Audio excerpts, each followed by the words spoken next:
Las noticias de ayer, hoy. Presentado por delfino.cr.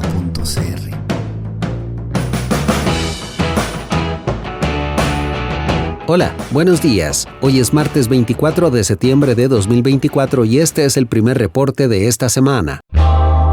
Caso Evais genera un terremoto en la caja. Delfino.cr. Lunes amargo.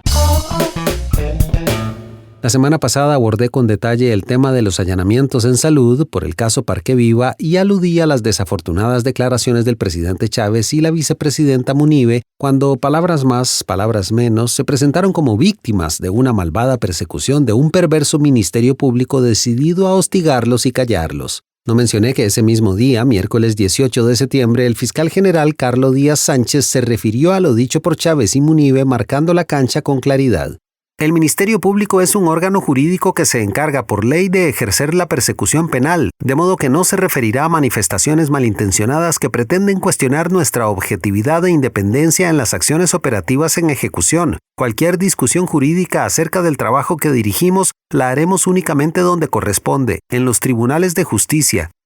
En otras palabras, un breve telegrama de donde hay pelea, dos quieren, y compa, yo no estoy interesado. En tinta invisible, sin embargo, bien se pudo agregar, pero estaría tuanis que deje de jalarle el rabo a la ternera. De verdad pensé que el Ejecutivo tendría el buen criterio de parar el chorro. A ver, desde Presidencia es fácil y conveniente frente a su base dura basurear a la Contraloría, al Tribunal Supremo de Elecciones, a la UCR e incluso a la Asamblea Legislativa. Pero meterse con la Fiscalía. De verdad que a veces el sentido común es el menos común de los sentidos. En fin, con ese preámbulo nos cayó el lunes.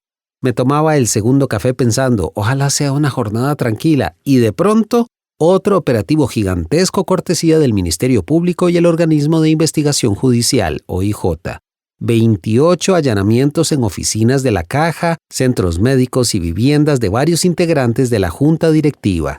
¿Qué pasó?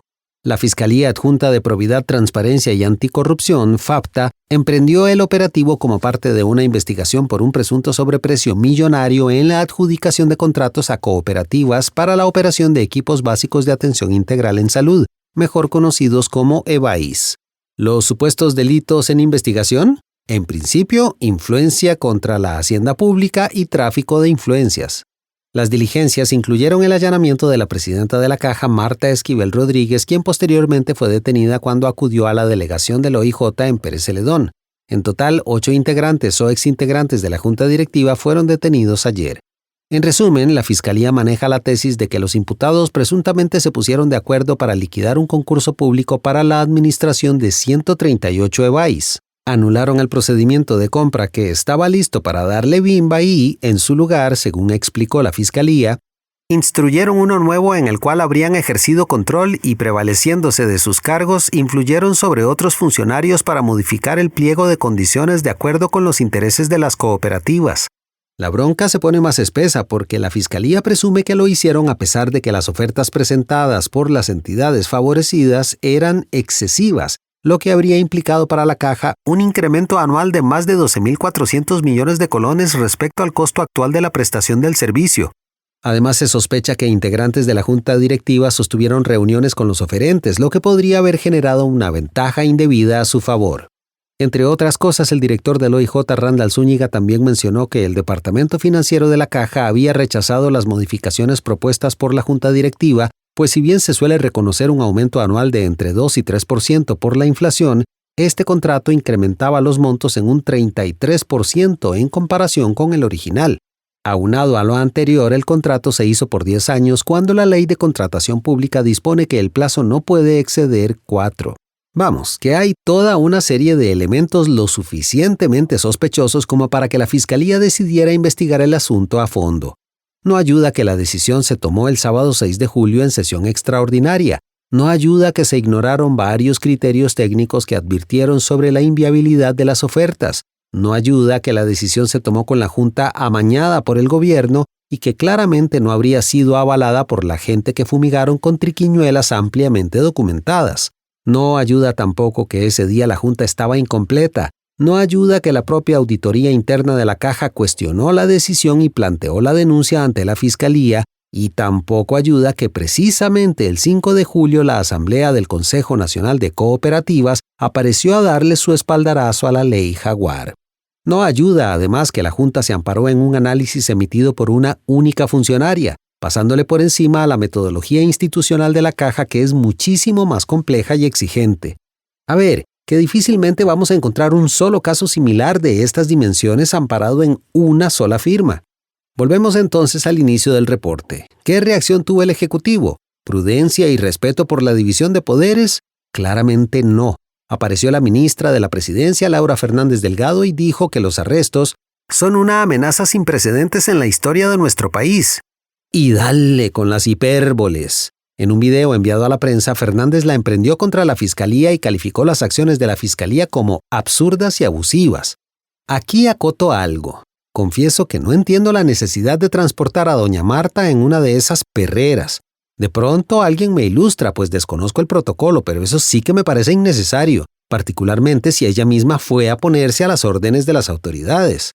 Volviendo a la ministra de la Presidencia, la jerarca también sostuvo que las acusaciones no son de recibo, pues el proceso de adjudicación aún está siendo revisado por la Contraloría General de la República. ¿Por qué tanto show cuando esto no tiene ni 2 meses de haberse denunciado? ¿Por qué no citaron por escrito a los miembros de la Junta Directiva y a doña Marta, en lugar de detenerlos mediáticamente? ¿Por qué la Fiscalía se movió tan rápido con una base tan débil, haciendo uso de un sensacionalismo innecesario? Agregó, además, que desde Presidencia interpretaban lo sucedido como una amenaza clara de la Fiscalía al gobierno. Y dale de nuevo. En todo caso, ¿por qué contra el gobierno si se supone que la Junta Directiva es autónoma? Encima, la ministra pidió al pueblo mantenerse vigilante. Nosotros como sociedad debemos evitar que la Fiscalía haga uso de su fuerza para paralizar al gobierno a través de un hostigamiento ilegítimo. El gobierno no va a aflojar. Esperamos que el pueblo esté alerta y vigilante porque estamos ante una amenaza sin precedentes en la historia de nuestro país. Ante semejantes declaraciones, ¿qué puede decir uno? Es que de verdad, el nivel de distorsión es otro. ¿Y qué dijo don Carlos esta vez? No dio muchas vueltas y aseguró que el Ministerio Público seguirá atacando la criminalidad y la corrupción sin distinción de la persona que aparentemente cometió el delito. Y agregó, no se puede hablar de un abuso de poder o de una autoridad cuando se cuenta con una serie de pruebas que, con suficiente grado de probabilidad, sostienen la existencia de hechos delictivos, ni cuando nuestras peticiones están avaladas por la figura de un juez de garantías. Concluyó diciendo que nuestras acciones no pretenden dar un mensaje intimidatorio como sí se desprende del emitido por la representante del gobierno. Nuestras acciones son propias de un Estado de Derecho, donde se investiga sin distinción a cualquier persona al amparo de las leyes y de la Constitución política. Y de ahí, así es. En tremendo enredo nos estaríamos metiendo si también empezamos a cuestionar eso, porque si renunciamos al Estado de Derecho, pues apague y vámonos. Ahí sí que no habrá referendo alguno que nos salve. La Fiscalía está haciendo su trabajo y actuando de acuerdo a lo que la ley y la Constitución no solo permite, le exige. Nos queda esperar que el debido proceso continúe así, dentro de los parámetros de la ley. Si alguien se extralimitó, la propia ley permitirá llamarlo a cuentas. El pueblo en esto nada tiene que ver. No es momento de meterle más gas a la olla de presión. Es menester, prudente y deseable permitir que las autoridades sigan haciendo su trabajo, que ya la situación está demasiado tensa y por demasiados frentes para que de plano nos pongamos a exacerbar los ánimos. Paz, prudencia, paciencia y confianza en que al menos eso, el Estado de Derecho, todavía funciona en Costa Rica. Delfino.cr. A continuación, más contenidos en Delfino Más. Hoy en Barra de Prensa. Asamblea aprueba en primer debate subir tramo exento del impuesto sobre la renta a trabajadores independientes. El plenario de la Asamblea Legislativa aprobó este lunes en primer debate un proyecto de ley que aumentará el tramo anual exento de pagar el impuesto sobre la renta para los trabajadores independientes. La iniciativa tramitada bajo el expediente 23.578 dispone pasar dicho tramo de los actuales 4.12 millones a 6.24 millones de colones, es decir, una diferencia de 2.11 millones de colones anuales. Solo el oficialismo votó negativamente la propuesta. Por otro lado, se aprobó en primer debate bajar a 1% el impuesto al valor agregado, IVA, a los protectores solares y también se aprobó en primer debate la Ley Marco de Acceso a la Información Pública. Esto y más, hoy en Barra de Prensa. Delfino.cr. En el reporte internacional. Bombardeos israelíes dejan más de 490 muertos en Líbano, incluyendo mujeres y niños. Empezamos en Medio Oriente porque el bombardeo más mortífero desde el año 2006 por parte de Israel dejó casi 500 muertos en Líbano, incluidas 93 mujeres y niños, además de desatar un éxodo masivo de civiles hacia Beirut como parte de una operación para atacar, según el gobierno israelí, sitios de almacenamiento de misiles, cohetes y drones usados por Hezbollah.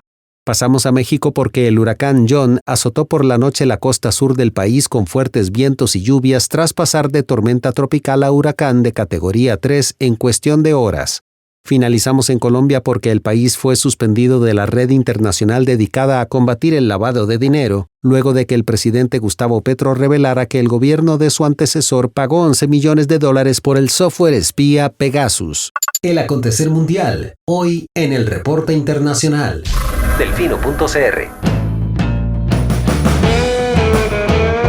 Y este fue el reporte de hoy. Texto Diego Delfino, voz Eduardo Carmona. De parte de todo el equipo de Delfino.cr, muchas gracias por su atención. Le esperamos mañana con un nuevo reporte. Que tenga lindo día. Chao. Gracias por informarse con Delfino.cr. Ingrese a Delfino.cr/inclinada, suscríbase para disfrutar de todos nuestros servicios con una cuenta Delfino Más. Delfino.cr.